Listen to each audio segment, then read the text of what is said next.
Kasih-Mu layakkan seluruh hidupku. Mampukan ku melakukan yang Kau inginkan. Tak bisa ku terlepas, Kau menggenggam tanganku. Ingin lebih mengenal pribadi-Mu. Ku terhubung denganmu, selalu melekat di hatimu. Firman-Mu itulah dasar hidupku, yang berdaulat atasku.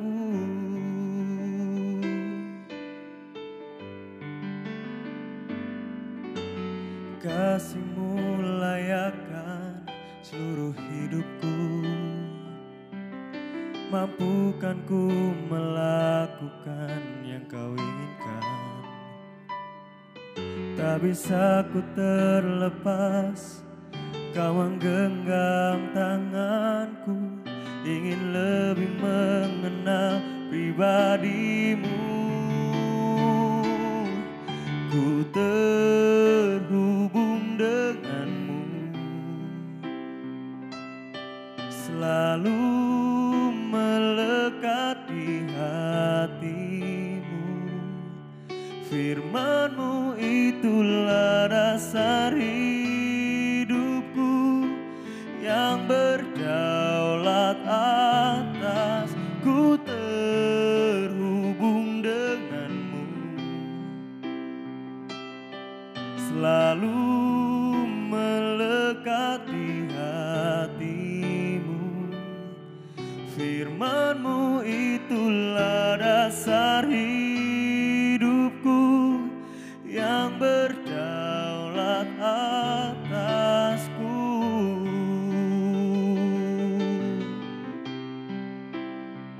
Ku mau selalu dekat, ku mau selalu berada dalam hadirat-Mu, menyembah-Mu,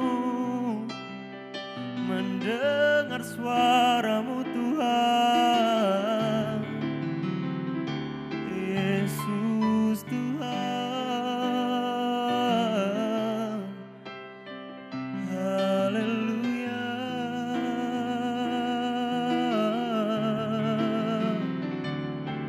Yesus,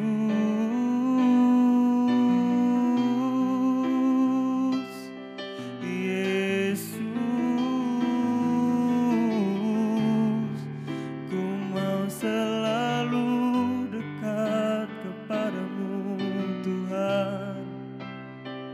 Bawa kami semakin dalam, masuk ke hadirat-Mu Yesus.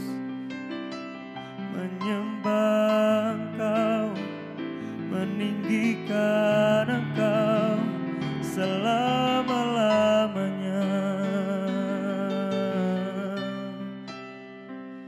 Yesus Tuhan,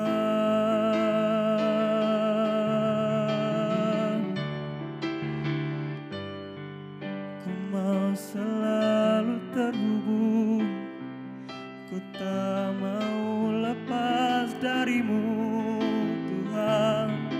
Ku mau melekat padamu, Engkau sumber segalanya.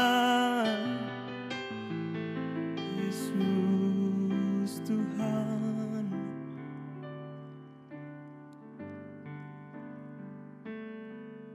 Yesus. Pagi hari ini kami mau terus Tuhan dekat padamu Tuhan. Kami mau terus melekat padamu Tuhan. Sebab Engkau adalah sumber segalanya bagi hidup kami Tuhan. Apapun yang kami perlukan, apapun yang kami butuhkan, semuanya kami dapatkan dari-Mu Tuhan. Kami mau terus terhubung dengan-Mu Tuhan. Apapun yang terjadi Yesus, bawa kami semakin melekat, bawa kami semakin dalam Tuhan. Ku terhubung denganmu, selalu melekat di hatimu. Firman-Mu itulah rasa hidupku yang berdaulat atas. Ku terhubung denganmu, selalu melekat di hatimu. Firman-Mu itulah rasa hidupku yang berdaulat atasku. Firman-Mu itulah rasa hidupku yang berdaulat atasku. Firman-Mu itulah dasar hidupku yang berdaulat atasku.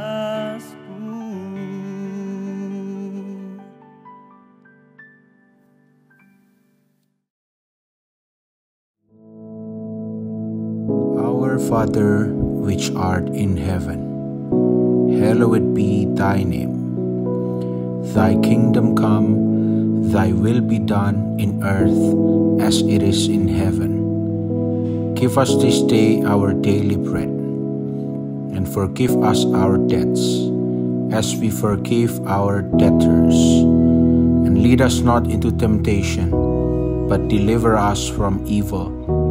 For thine is the kingdom, and the power, and the glory, forever. Amen.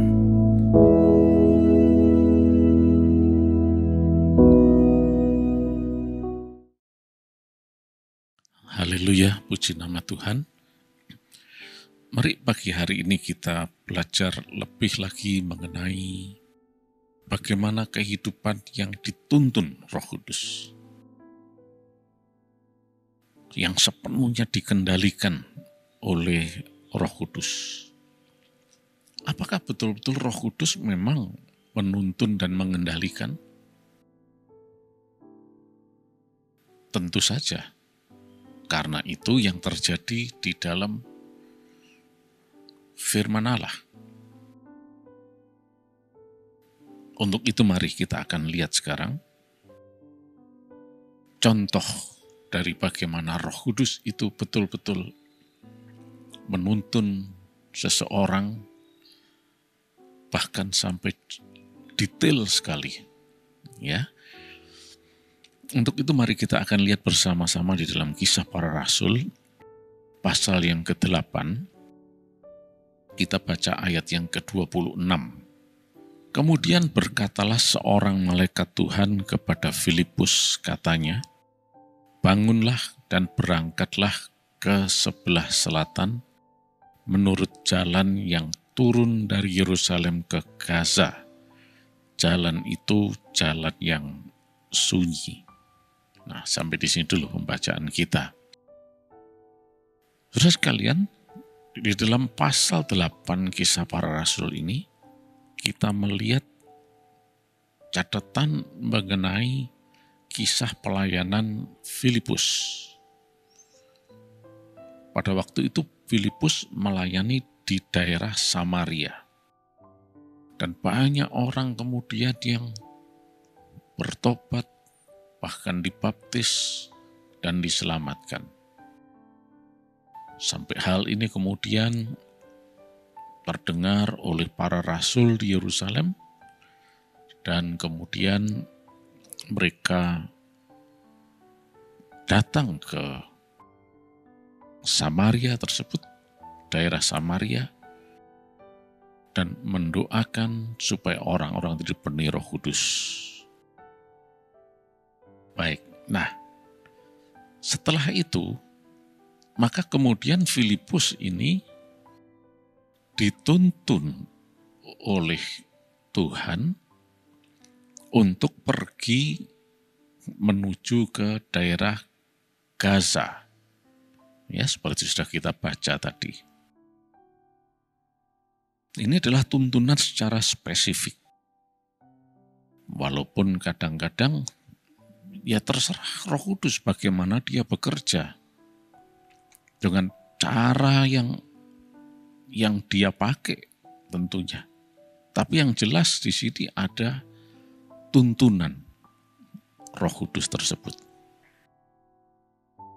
Filipus diinstruksikan untuk pergi ke daerah Gaza, itu daerah selatan. Kalau dari Samaria, daerah Samaria turun ke bawah, menuju ke selatan. Nah, kita lanjut ayat 27. Untuk apa sebetulnya?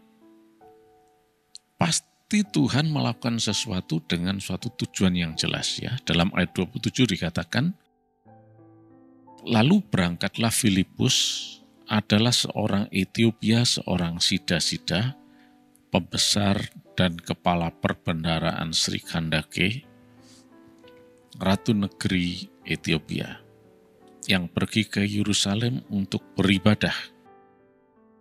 Sekarang orang itu sedang dalam perjalanan pulang dan duduk dalam keretanya sambil membaca kitab Nabi Yesaya.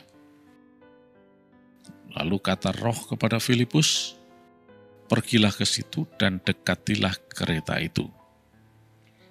Filipus segera ke situ dan mendengar sida-sida itu sedang membaca kitab Nabi Yesaya. Kata Filipus, mengertikah Tuhan apa yang Tuhan baca itu? Jawabnya, bagaimanakah aku dapat mengerti kalau tidak ada yang membimbing aku? Lalu ia meminta Filipus naik dan duduk di sampingnya. Nas yang dibacanya itu berbunyi seperti berikut. Seperti seekor domba ia dibawa ke pembantaian dan seperti anak domba yang keluh di depan orang yang menggunting bulunya. Demikianlah ia tidak membuka mulutnya.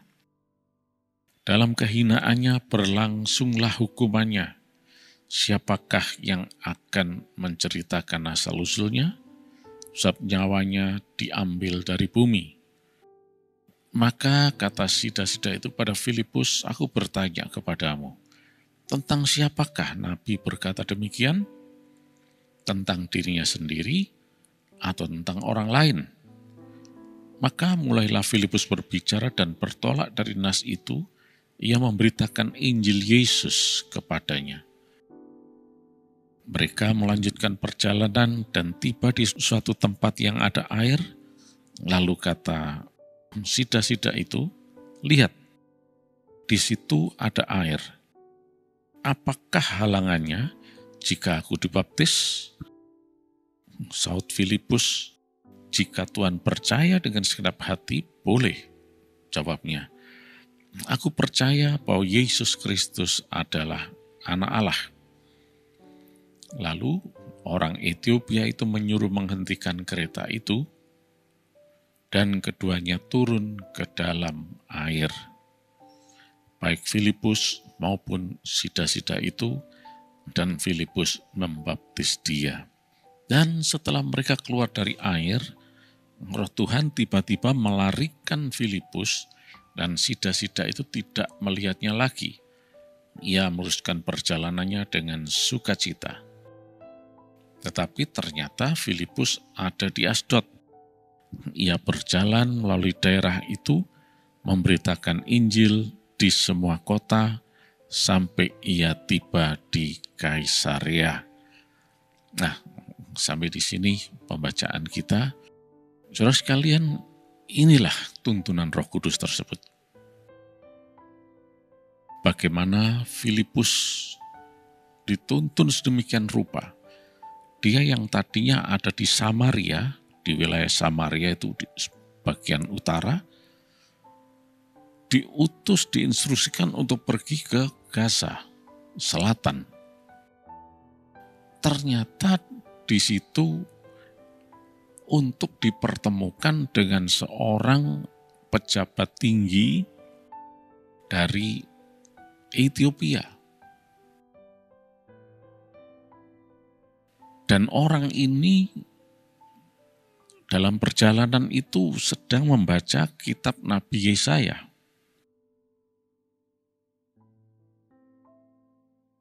Dan singkatnya kemudian Filipus diundang untuk menjelaskan itu kepadanya. Dan singkatnya setelah itu orang ini terima Yesus, percaya Yesus, dan minta dibaptis. Dan tadi kita lihat ya, di dalam ayat yang ke-36 mulai ya, dia minta dibaptis dan kemudian Filipus melayani orang ini, membaptis orang itu. Nah, sedikit catatan di sini mengenai baptisan orang ini. Banyak orang skeptis dengan mengatakan, mana di padang pasir ada air? Tidak mungkin ada baptisan seperti ini. Ya, saudara sekalian, kalau tidak pernah ke Israel memang ya nggak tahu. Tapi kalau kita ada di Israel, kita tahu bahwa di tempat tertentu ada kumpulan air yang banyak.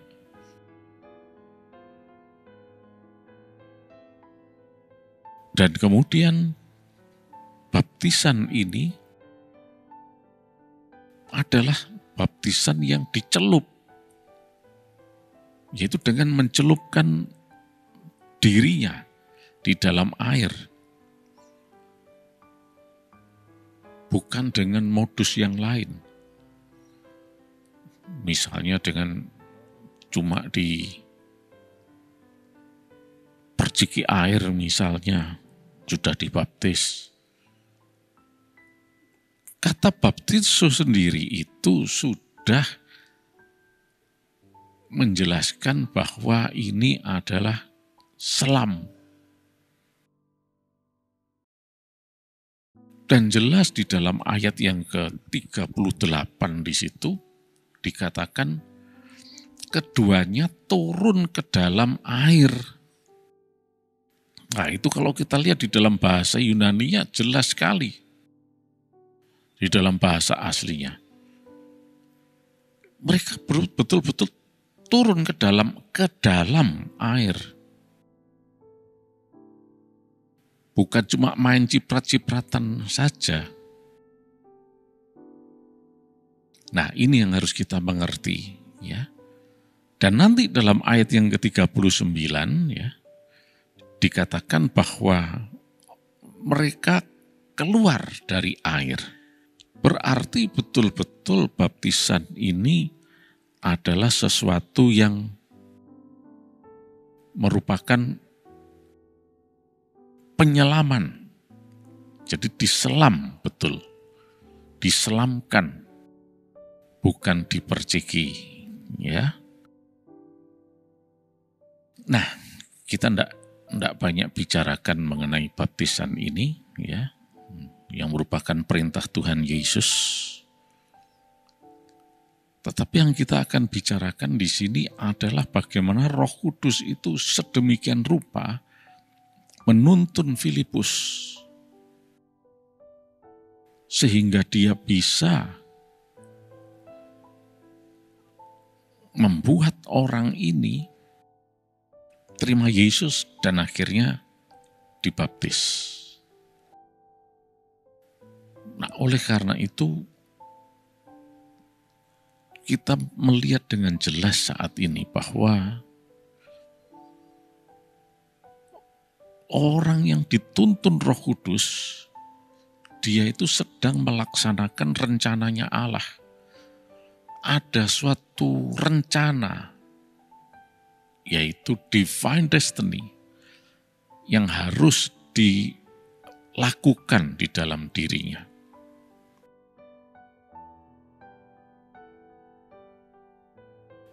Nah, Roh Kudus itulah yang menuntun supaya bisa terlaksana ini. tanpa Roh Kudus tidak mungkin bisa terjadi. Ketika Filipus tadi berada di Samaria, dia menerima instruksi langsung dari Tuhan untuk menuju ke wilayah ini. Andai kata tidak ada tuntunan Roh Kudus, ya Filipus tetap berputar-putar di Samaria sana. Baik juga di sana dia melayani dengan baik dan dijelaskan tadi ada banyak orang yang dibaptis, banyak orang yang diselamatkan, percaya Yesus. Tetapi Roh Kudus punya program spesifik, yaitu dia mau supaya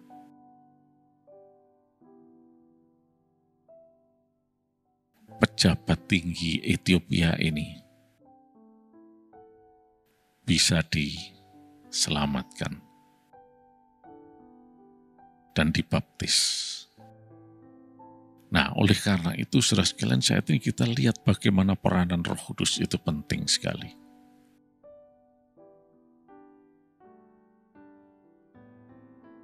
Apakah dalam hal ini Allah melakukan satu intervensi? Dari sudut kita bisa menjawab iya. Tapi dari sudut Allah yang Maha Tahu, ya, begini. Seperti sebuah film. Allah sudah tahu. Kita yang sudah pernah nonton film, kita sudah tahu, oh ini bakal begini, dan seterusnya. Begitu juga Allah. Dia sudah tahu apa yang akan terjadi. Nah, untungnya Filipus ini adalah orang yang mau dituntun Roh Kudus. Ketika dia diarahkan untuk menuju ke Gaza, dia nurut. Andai kata dia tidak mau nurut, berarti dia tidak akan ketemu dengan pejabat ini. Dan pejabat Ethiopia ini tidak akan diselamatkan. Jawabnya terus terang, tidak mungkin. Karena film ini sudah jadi. Allah tahu. Kalau ternyata Filipus ini mau nurut, mau dipimpin untuk pergi ke wilayah Gaza. Bahkan setelah itu, Roh Kudus juga membuat Filipus langsung pindah ke daerah Asdod tadi. Dan kemudian naik lagi ke atas ke Kaisarea. Ya.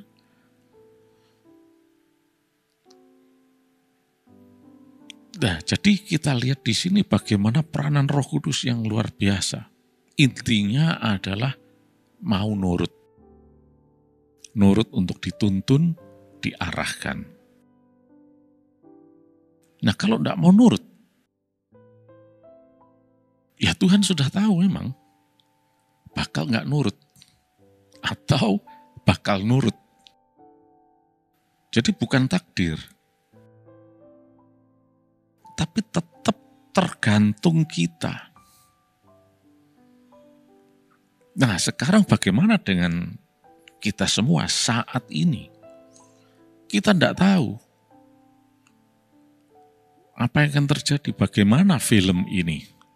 Ceritanya bagaimana, kita tidak tahu. Bagaimana dengan kita ini? Kita tidak tahu. Allah yang sudah tahu. Kita bakal nurut atau tidak. Nah, lalu bagaimana? Ya sudah, seperti firman Allah ini, seperti contoh Filipus ini, tidak ada pilihan bagi kita. Nurut aja. Selalu mau dituntun oleh Roh Kudus. Nah, kalau ternyata kita mau dituntun Roh Kudus, ya memang Allah sudah tahu bahwa kita bakal nurut. tidak bakal menentang. Nah, itulah sebabnya kita yang serba limited, terbatas, tidak tahu akan apa yang akan terjadi dan seterusnya. Tapi kita punya chance, kesempatan, yaitu nurut. Kalau kita mau dipimpin Roh Kudus, sudah jelas hari depannya penuh harapan. Seperti Filipus ini tadi. Oh, luar biasa. Satu jiwa diselamatkan dalam nama Yesus. Satu jiwa percaya Yesus. Begitu juga kita. Mari sekarang kita sungguh-sungguh mau dituntun Roh Kudus-Nya. Puji nama Tuhan. Mari kita akan berdoa. Terima kasih Yesus, silahkan Kau menuntun kami Tuhan. Dan kami tahu sepanjang hari ini kami akan menerima berkat-Mu yang berkelimpahan, keberhasilan dari Engkau Tuhan, keberuntungan yang besar, yang mungkin belum pernah kami alami sebelumnya. Tapi semuanya untuk kemuliaan nama-Mu Yesus. Kami terima dalam nama Yesus. Silakan Roh Kudus terus menuntun kami. Kuasai kami sepenuhnya. Terima kasih Roh Kudus. Di dalam nama Yesus Kristus. Amin.